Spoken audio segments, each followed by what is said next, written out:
Syaitan menjanjikan menakut-nakuti kamu dengan kemiskinan jika kamu bersedekah dan menderma. Ayo sucikan jiwa dan harta dengan berinfak kepada dana pembinaan Kompleks Masjid Asy-Syakirin, Bandar Mahkota Cerah sekarang. Itu dia, sedekah mengalirkan pahala yang tiada akhir, Masya Allah. Dan kita nak berbicara berkaitan ini bersama dengan Ustaz Wan Muhammad Jeffrey yang merupakan pengerusi Jawatankuasa Penaja Kompleks Masjid Asy-Syakirin yang kini berada di talian sekarang. Assalamualaikum Ustaz. Assalamualaikum warahmatullahi taala wabarakatuh. Alhamdulillah. Jadi Ustaz mungkin boleh kongsikan apakah amalan yang sentiasa mengalirkan pahala walaupun kita dah tiada lagi di dunia ini? Dipersilakan Ustaz. Alhamdulillah. Assalamualaikum warahmatullahi taala wabarakatuh. Para sahabat sekalian yang dirahmati, yang dikasihi Allah Subhanahu wa taala. Alhamdulillah.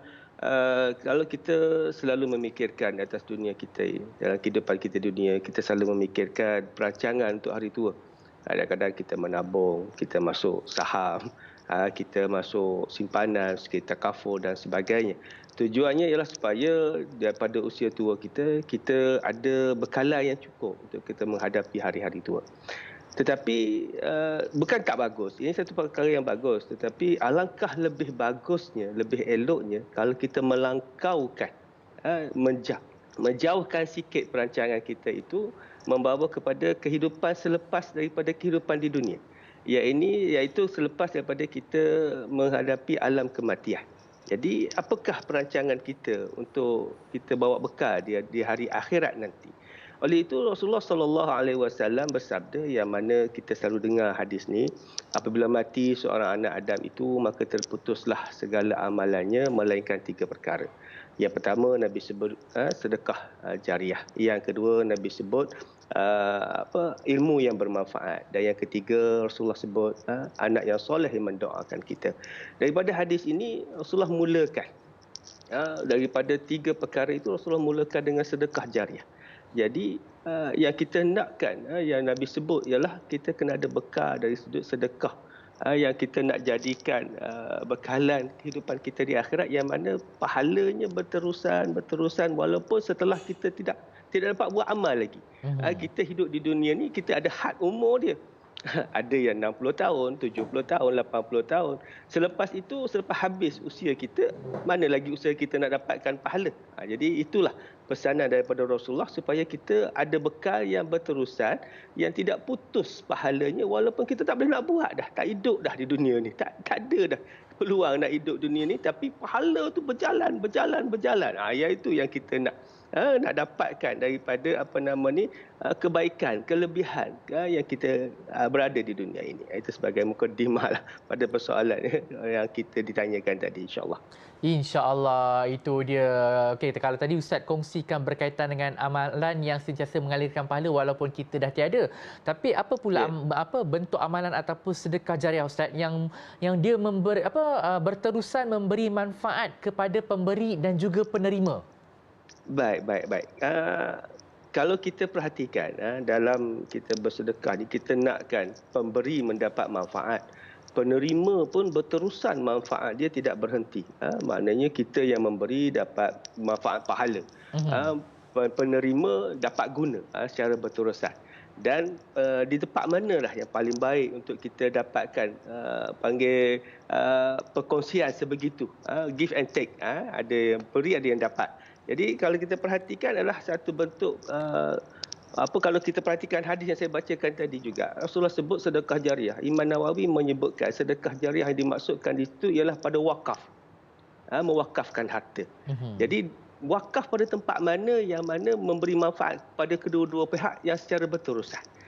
Yang paling mudah kita tengok, yang paling besar, yang paling hiduplah, yang paling berterusan manfaatnya ialah pada pembinaan rumah Allah Subhanahu wa taala, iaitu pembinaan masjid-masjid. Tidak nafikan pada tempat-tempat lain juga ada manfaatnya. Tapi kalau kita perhatikan pada pembinaan masjid, di situlah pemberi selagi mana masjid itu ada, dan masjid ni mustahil kalau sudah satu tapak tu didirikan masjid, tidak satu masa nanti dah ditukar pada benda lain, itu satu perkara yang agak mustahil lah. Maknanya tapak masjid dia akan kekal sebagai masjid. Jadi masjid tadi selagi mana dia ada, pemberi infak ataupun pewakaf tu akan berterusan dapat pahala. Siapa yang datang solat dia dapat pahala, orang datang mengaji dia dapat pahala, orang datang majlis kahwin pun dia dapat pahala. Itu dia hebatnya. Anak-anak pergi bersunat musim-musim cuti sekolah buat program sunaton, dia dapat pahala sebab dia mendirikan masjid di situ. Dan masyarakat di situ pula dapat manfaat, ada tempat nak buat program, dan boleh beribadah dan sebagainya. Jadi itulah kedua-dua mendapat manfaat daripada pemberi dan penerima, berterusan manfaatnya dan tidak akan berakhir manfaat ini sehinggalah kiamat insya-Allah. Dan kita harapkan setiap pahala kita ini sentiasa bertambah manfaat, setiap sedekah kita ni sentiasa bertambah manfaat kepada kita dan juga kepada orang lain. Jadi tempat yang paling bagus untuk kita dapatkan pahala yang berterusan dan kedua-dua belah pihak dapat manfaatnya ialah pada pembinaan rumah Allah Subhanahu Wa Taala. Dan juga kita perhatikan dalam satu hadis, orang yang bersedekah ni Nabi sebut dalam hadis riwayat Imam Ibnu Majah, Nabi menyebutkan Allah Subhanahu Wa Taala menerima amalan sedekah dengan mengambilnya dengan tangan kanannya. Allah mengambil sedekah dengan tangan kanannya. Lalu Allah Subhanahu Wa Taala mengembangkan pahalanya untuk salah seorang daripada kamu sebagaimana kamu membiakkan seekor anak kuda, sehingga sedekah yang hanya sebiji boleh berkembang sehingga menjadi sebesar gunung Uhud. Masya Allah. Sebiji yang kecil dia punya manfaat berkembang sehingga sebesar gunung Uhud. Jadi itulah kelebihan dalam bersedekah dan terutama sekali pada pembinaan rumah Allah Subhanahu Wa Taala. Itu dia kan. Jadi saya pun difahamkan yang sekarang ni pun Masjid Asy-Syakirin Bandar Mahkota Ceras ni sekarang ni memerlukan sumbangan. Jadi Ustaz, berapa kosnya dan bagaimana caranya dalam seminit Ustaz? Dipersilakan.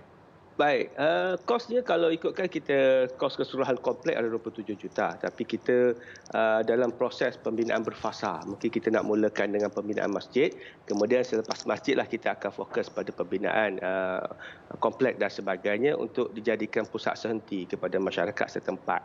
Dan cara pembinaannya boleh tengok pada skrin, boleh hubungi saya ataupun nama-nama yang tertera, akaun bank yang kita sertakan dan begitu juga boleh melawat masuk pada FB kami Komplek Masjid Asy-Syakirin Bandar Mahkota Ceras, laman web kami www.masjidasysakirin.com. Ada 3 akaun yang kami buka, Maybank, RHB dan CIMB. Kerana masyarakat sekarang ni memerlukan, masyarakat Bandar Mahkota Ceras ini sangat-sangat memerlukan sebuah masjid menggantikan surau yang sudah agak lama, yang tidak sempurna lah kita katakan. Kita perlukan sebuah masjid dan kita mempunyai tapak seluas 5 ekar. Dan mudah-mudahan dengan ada masjidnya ini lebih menambahkan lagi kerancakan masyarakat setempat untuk beribadah di tempat kami ini, insya-Allah.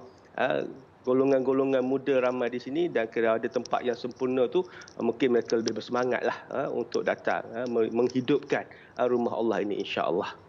InsyaAllah, itu dia. Jadi sebab apa, kita sebagai penonton Setia TV Al-Hijrah ni sepatutnya sama-sama dalam membantu untuk menjayakan pembinaan Masjid Asy-Syakirin di Bandar Mahkota Ceras ni. InsyaAllah moga sama-samalah bantu kami di sini, insyaAllah. InsyaAllah kan. Moga kita yang memberi dapat manfaat, yang penerima pun dapat manfaat, insyaAllah. Jadi saya nak ucapkan juga terima kasih kepada Ustaz Wan Muhammad Jeffrey, Pengerusi Jawatan Kuasa Penaja Kompleks Masjid Asy-Syakirin Bandar Mahkota Ceras, kerana sudi bersama dengan kami pada pagi ini.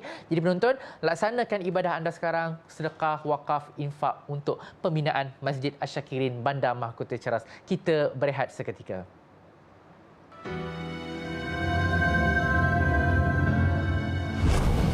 Syaitan menjanjikan menakut-nakuti kamu dengan kemiskinan jika kamu bersedekah dan menderma. Ayo sucikan jiwa dan harta dengan berinfak kepada dana pembinaan Kompleks Masjid Asy-Syakirin Bandar Mahkota Ceras sekarang.